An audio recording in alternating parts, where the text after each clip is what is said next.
بیان کرنا بھی وہ ہے. اگر سیاستدان آپ جیسے ہی عوام کو آگاہ نہیں کریں گے اور واضح پکچر نہیں دکھائیں گے تو عوام بھی کس طرح بات کرے گی؟ میں نے تو پکچر دکھائی ہے نا, میں نے تو آرمی چیف کو بھی للکارا ہے, میں نے تو گورنر بلوچستان کی بھی بات کی ہے, میں نے تو تمام پارٹی میں جو کرپشن کی ہے, جو کچھ سمیٹا ہے, اس کا بھی ذکر کیا. آپ ذرا میری پوری بات شائع کر دیں کسی طریقے سے تو انشاءاللہ سب کو سارے سوالوں کا جواب مل جائے گا. متحدہ گورنمنٹ کے قائد الطاف حسین نے بھی آپ سے ٹیلی فون رابطہ کیا, بات چیت کی. دوسری جانب زرداری صاحب کی بھی بات چیت ہو رہی ہے, گیلانی صاحب بھی کل جا کے پرسوں ملاقات کی انہوں نے بھی. یہ جو رابطے ہیں, آگ اور پانی کا جو ملاپ ہو رہا ہے, آپ کیا سمجھ آئے تو تھوڑا سی اس کی وضاحت بھی کریں جو آپ سے رابطے ہو رہے ہیں. الطاف حسین صاحب کا 2 مرتبہ فون آیا ہے, ایک ابھی 2 دن پہلے اور ایک اس سے پہلے 5-6 دن پہلے, یا 10 دن 15 دن پہلے ہوگی بات. اور دونوں مرتبہ ظاہر قدر تفصیل سے ہی ان سے بات ہوئی اور انہوں نے یہ بات کہی کہ ہم حکومت سے علیحدہ ہو گئے ہیں. تو میں نے کہا کہ بہت مبارک ہو, لیکن آپ اس فیصلے پر قائم رہیں اور علیحدگی کے جتنے عنوانات ہو سکتے ہیں وہ سارے عنوانات بھی لوگوں کے سامنے آئیں. اس لیے کہ میرے نزدیک اگر سندھ میں ان کا گورنر رہتا ہے تو وہ علیحدہ نہیں ہوئے, اگر سندھ کی حکومت میں شریک ہوتے ہیں تو وہ علیحدہ نہیں ہوئے, اور اگر مرکز میں صرف اپوزیشن بینچوں میں بیٹھتے ہیں تو بھی علیحدہ نہیں ہوں گے جب تک کہ تمام منسٹرز کو اپنے وڈرا کر کے اپوزیشن کے اندر رہتے ہوئے پالیسی. مجھے یہ بات بالکل نہیں سمجھ میں آتی, آپ شاید سمجھا سکیں تو سمجھ لوں گا. یہ تو لوگ کہتے ہیں کہ نظام بچانے کے لیے, کون سا نظام؟ کرپشن کا نظام, ظلم کا نظام بچانے کے لیے. یہ جو باہر کے بینکوں کے اندر دولت جمع کی جا رہی ہے, یہ نظام, یہ مہنگائی کا نظام, بے روزگاری کا نظام, ڈرون طیاروں کے حملوں, اس کو لوگ بچانا چاہتے ہیں. میں اس نظام پر لعنت بھیجتا ہوں جس میں لوگوں کو دن رات اپنے مسائل میں اضافہ ہوتا ہوا نظر آتا ہو اور ان کے دکھوں کے اندر اضافہ ہوتا ہو. تو اس لیے الطاف حسین صاحب سے ان تمام مسائل پر اچھے بھلے ماحول گہرائی کے اندر بات ہوئی اور ہم نے ان کو دعا بھی دی کہ وہ اپنے فیصلے پر قائم رہے اور فیصلہ زیادہ واضح ہو. تو اس وقت تک سندھ کے بارے میں کوئی بات نہیں آئی, لہٰذا اس کے بارے میں بات ہوئی. ان کہا کہ یہ فیصلہ بھی نیچے کے لوگوں نے کیا ہے, مجھ سے اس کی اپروول لی ہے اور سندھ کے بارے میں بھی ہم مشورہ کریں گے اور اس بارے میں بھی کوئی ایک چند روز کے اندر کوئی فیصلہ کریں گے. اس طرح کی گفتگو. کیا مڈ ٹرم الیکشن کی طرف جا رہا ہے حکومت, کیسے دیکھ رہے ہیں؟ دیکھیے, یہ جو مڈ ٹرم الیکشن یا ان ہاؤس چینج کی بات ہے تو یہ لوگوں کی خواہش اور تمنا اس لیے بن گئی ہے کہ وہ اس حکومتوں سے نجات پانا چاہتے ہیں.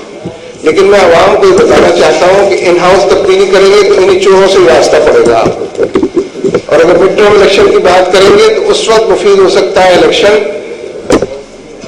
جب صحیح معنوں میں لوگ یہ طے کر رہے ہیں کہ جن کو اس دفعہ ہم نے ووٹ دیے تھے آئندہ ہم ووٹ نہیں دیں گے. اگر پیپلز پارٹی اور ANP اور MKM اور JUIF پہ ووٹ دے رہے تو مڈ ٹرم الیکشن بے معنی اور ان ہاؤس چینج بھی بے معنی. اس لیے لوگوں کو اپنا ووٹنگ بیہیویئر اور ووٹنگ پیٹرن تبدیل کرنا چاہیے. جن لوگوں نے پچھلے 3 سال میں ان کے دکھوں میں اضافہ کیا ہے اس سے اگر وہ توبہ کریں, اعلان کریں اور سڑکوں کے اوپر آئیں تو حالات بہتر ہو سکتے ہیں. منور صاحب, آپ مڈ ٹرم الیکشن کی بات کرتے ہیں, قاضی صاحب کہتے ہیں کہ جی موجودہ حکومت جو ہے اپنی مدت پوری کرے, تو یہ جماعت اسلامی کے نہیں, میں بھی یہی کہہ رہا ہوں. میں تو مڈ ٹرم الیکشن کی حمایت نہیں کر رہا, میں نے کہا حمایت کی. میں نے تو کہا لوگ اپنا ووٹنگ پیٹرن بدلے ہیں, لوگ اپنے یہ بتائیں کہ ان کو ووٹ نہیں دیں گے, لوگ سڑکوں کے اوپر آئیں, ورنہ مڈ ٹرم الیکشن میں بھی وہی لوگ آئیں گے اور ان ہاؤس چینج میں بھی وہی آئیں گے جنہوں نے. آپ یہ چاہتے ہیں کہ حکومت کی اپنی مدت پوری کرے 5 سال, یہ اسمبلیاں کی؟ یہ سوال کریں. میں یہ چاہتا ہوں کہ یہ حکومت 5 سال پوری کرے لیکن مہنگائی کم کرے, بے روزگاری میں اضافہ نہ ہونے دے. ڈرون طیاروں کو 2 مرتبہ گرایا ہے ایران نے.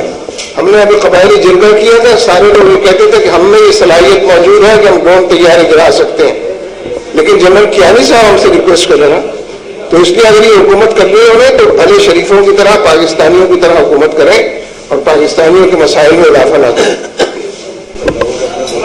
یہ حکومت کی جا رہی تھی, اس کے پیچھے آپ کیا سمجھتے ہیں کہ اس کے مقاصد ہٹانے کے لیے یہ ساری سازش تیار کی گئی, اندرونی سطح پر یا بیرونی سطح پر؟ پتہ نہیں بحران آپ کس کو کہتے ہیں. 3 سال سے بحران ہی تو ہے, آپ کسی اور بحران کے لیے بہت بڑا جو ایشو کھڑا ہوا تھا جس کے لیے آپ نے باقاعدہ جو ہے خاتم النبی صلی اللہ علیہ وسلم کے حوالے سے, کیا اس کو دبانے کے لیے سازش تیار کی گئی ہے کہ اس میں یہاں پہ پھیلی گئی ہے اور وہ بچ گیا ہے. بچ گیا اسلام آباد میں کیونکہ بلاسٹ کی تلاش میں بچا نہیں بچا مر گئے. گورنر پنجاب کے بارے میں کوئی بات. دیکھیے یہ جو توہین رسالت کا معاملہ ہے، مجھے حیرت ہوگی اگر حکومت کے اہلکار ابھی تک اس بات کو نہیں سمجھے کہ ہمارا عام مسلمان بے عمل تو ہو سکتا ہے، بے نمازی بھی ہو سکتا ہے، لیکن توہین رسالت کے حوالے سے وہ بہت سینسٹیو ہے اور اسے ہونا چاہیے. ایمان کی یہ آخری نشانی ہے. منور حسن صاحب ذرا ایک منٹ. لیکن ہم یہ سمجھتے ہیں کہ خورشید شاہ کے اعلان پر تو لوگ بھروسہ نہیں کر سکتے. وہ تو ایک عارضی وزیر ہیں ریلیجس منسٹری کے، اس لیے وزیر اعظم کو فلور آف دی ہاؤس پر پالیسی اسٹیٹمنٹ دینا چاہیے کہ ہم اس قانون میں ڈائریکٹلی یا انڈائریکٹلی کوئی ترمیم نہیں کر رہے ہیں، اس کو غیر مؤثر نہیں بنا رہے ہیں. کھل کر بات کریں، کیونکہ یہ بھی شبہ ہے لوگوں کو کہ اس قانون کو غیر مؤثر بنایا جا رہا ہے، اس کی سزا کم کی جا رہی ہے. اس پر وہ پورے پالیسی اسٹیٹمنٹ دیں. اور باقی یہ بات بھی ہم اس کے باوجود کہتے ہیں کہ گورنر پنجاب کا جو اسٹانس رہا ہے وہ قابل مذمت رہا ہے. انہوں نے عدالت کی بھی توہین کی ہے جس نے اس کو موت کی سزا سنائی تھی، اور اسی کے ساتھ ساتھ وہ اس کا کیس پلیٹ کرنے کے لیے جیل تک پہنچ گئے. پھر اگر پیپلز پارٹی یہ پالیسی اسٹیٹمنٹ دیتی ہے تو شیر رحمان کے بارے میں انہیں طے کرنا چاہیے کہ وہ پارٹی ممبر ہے کہ نہیں ہے. اگر پالیسی پارٹی کی یہ ہے تو ان کا بل واپس ہونا چاہیے، ورنہ انہیں پارٹی سے نکالنا چاہیے. اگر وہ پارٹی میں بھی رہے ہیں، پالیسی کی خلاف ورزی بھی کرتے رہے تو ہم پھر وزیر اعظم کے بیان کے بارے میں سوال نشان پیدا کریں گے.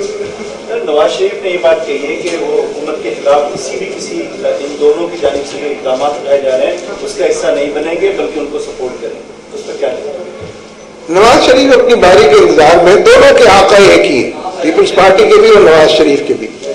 جو آقا ان کو احکامات دیتے ہیں اس پر عمل کرتے ہیں. وہ پیپلز پارٹی کی حمایت میں اب تک رہے ہیں.